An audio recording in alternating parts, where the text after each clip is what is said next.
Bapak-bapak, ibu-ibu, saudara-saudara sekalian yang mengikuti tayangan saya ini.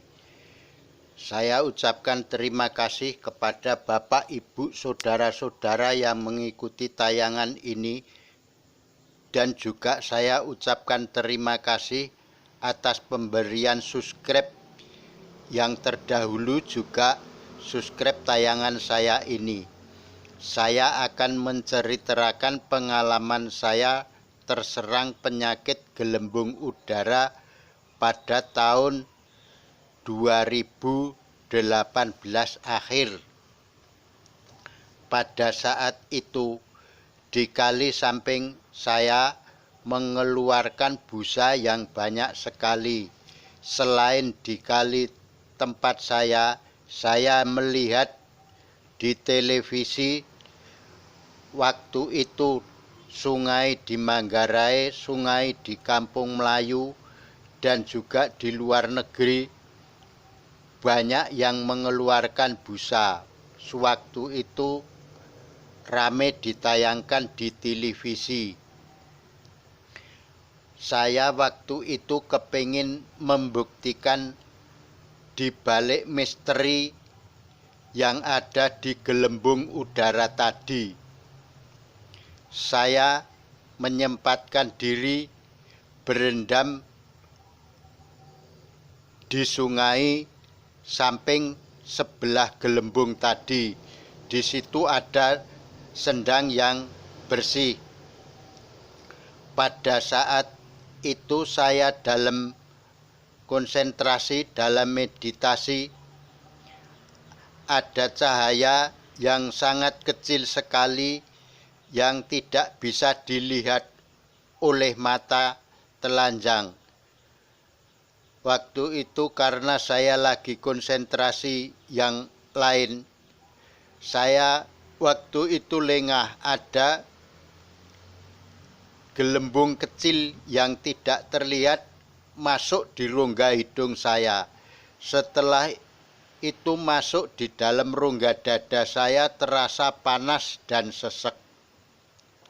Setelah itu saya konsentrasikan diri untuk mengeluarkan apa yang ada di dalam dada saya tadi. Setelah saya konsentrasi, saya keluarkanlah yang mengganjal di dada saya tadi. Setelah keluar berwujudlah melembung seperti balon udara itu. Setelah menggelembung, saya pegangin, saya banting. Berubahlah wujud menjadi raksasa bajang seperti yang ada di gambar ini. Raksasa bajang itu kalau di dalam pewayangan itu yang punya Prabu Salya. Itu berwujud namanya Aji Dondobirowo. Kalau dibunuh mati satu, hidup lagi, dan semakin lama semakin banyak waktu dalam cerita Mahabharata bisa menutupi, yaitu Tegal Kurusetra yang jumlahnya semakin membanyak, semakin membengkak, dan bisa menyebabkan lawan-lawannya bisa terkalahkan. Di sini saya menghadapi polemik yang mirip dengan cerita Mahabharata itu. Setelah itu wujud raksasa tadi saya banting. Setelah saya banting, dia hidup lagi. Jadinya satu jadi dua. Setelah berwujud jadi dua, saya ikat dua-duanya. Terus saya bikin dia kapok. Tetapi dia menahan rasa sakit itu. Lama-lama dia tidak tahan, dia menyerah. Setelah itu dia pengen dilepaskan. Tetapi saya tidak mungkin melepaskan begitu saja. Kamu harus berjanji. Dan saya tanya, mengapa kamu mengganggu orang banyak? Kamu akan bikin penyakit. Dia bilang begitu. Kamu lihat di kali itu ada apa? Saya lihat di kali itu ada ular naga panjang yang panjangnya sampai seujung kali. Dia berkepala manusia dan dia bisa berbicara layaknya manusia juga. Dia bilang tidak terima karena sungainya dicemari, karena banyak orang yang membuang sampah sembarangan. Sebetulnya saya menyadari kalau memang kali itu buat membuang kotoran, tetapi jangan sampai separah ini semua barang-barang dibuang di kali. Makanya dia marah mengeluarkan gelembung udara dari sisik ular naga tadi. Setelah keluar gelembung udara tadi di dalamnya yaitu berwujud yang kayak temuin tadi, yaitu Buto Bajang tadi. Setelah negosiasi lama, dia bilang, aku mau tidak mengganggu kamu, tapi kamu lepas saya. Saya bilang, lah kalau saya lepas keenakan kamu karena kamu sudah mengganggu orang banyak. Ya saya berjanji, saya tidak akan mengganggu kamu dan orang-orang kamu. Lah caranya gimana? Caranya ya kamu beri tanda. Tandanya apa? Ya janur sama jahe sama tumbar sama kunyit atau kupat. Ditaruh dalam kupat, taruh di. Jadi kalau saya mau mengganggu, lihat tanda itu saya udah perjanjian dengan kamu. Saya tidak akan mengganggu. Tapi kalau yang tidak ada tandanya, saya bisa, itu udah tidak terikat dengan janjimu. Lah kamu kembalilah ke asal kamu. Ya saya mau kembali, tapi saya lepas. Kamu lepaskan dulu saya. Saya udah kapok. Saya sakit merasa diikat begini. Mendingan saya kamu bunuh saja.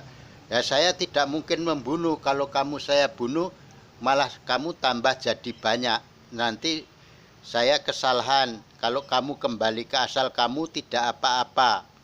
Setelah itu dia menghilang begitu saja. Setelah menghilang begitu saja, tidak lama kemudian ada hujan banjir, dan setelah itu namanya busa yang ada di kali sudah tidak muncul lagi. Jadi munculnya busa itu karena kemarahan ular naga penunggu sungai tadi yang mengeluarkan gelembung-gelembung dari sisik ular naga itu. Tetapi secara lahiriahnya karena pencemaran yang berlebihan. Semua sampah semua ini dibuang ke kali. Jadi menimbulkan pencemaran sungai dan menimbulkan penyakit yang ada di dalam gelembung udara tadi. Jadi pengalaman saya ini itu ada kaitannya petunjuk yang Prabu Sri Haji Joyoboyo waktu tahun 1982. Waktu itu saya berziarah di petilasan yang Prabu Sri Haji Joyoboyo, yaitu di daerah Kediri. Waktu saya dalam doa muncul yang Prabu bersabda begini, nanti suatu saat akan ada muncul penyakit yang ditimbulkan dari gelembung udara. Gelembung udara itu karena terjadi pencemaran yang berlebihan. Lah di dalam gelembung udara tadi akan ada suatu penyakit. Tetapi semua penyakit itu ada obatnya. Begitulah ceritanya pengalaman saya untuk menghadapi penyakit yang terjadi daripada gelembung-gelembung udara yang terjadi karena kemarahan penunggu sungai yang berwujud ular naga besar yang mengeluarkan gelembung-gelembung udara dari dalam tubuhnya. Beginilah pengalaman saya menghadapi penyakit yang terjadi dari gelembung udara, dan gelembung udara tadi ada kaitannya dengan pembuangan sampah sembarangan di kali. Mudah-mudahan tayangan saya ini bermanfaat bagi Bapak, Ibu, saudara-saudara sekalian yang mengikuti tayangan ini. Saya mohon berikan subscribe untuk tayangan saya ini, dan saya ucapkan banyak-banyak terima kasih atas pemberian subscribe yang terdahulu, juga subscribe tayangan saya ini. Semoga senantiasa Tuhan melindungi kita semua. Terima kasih.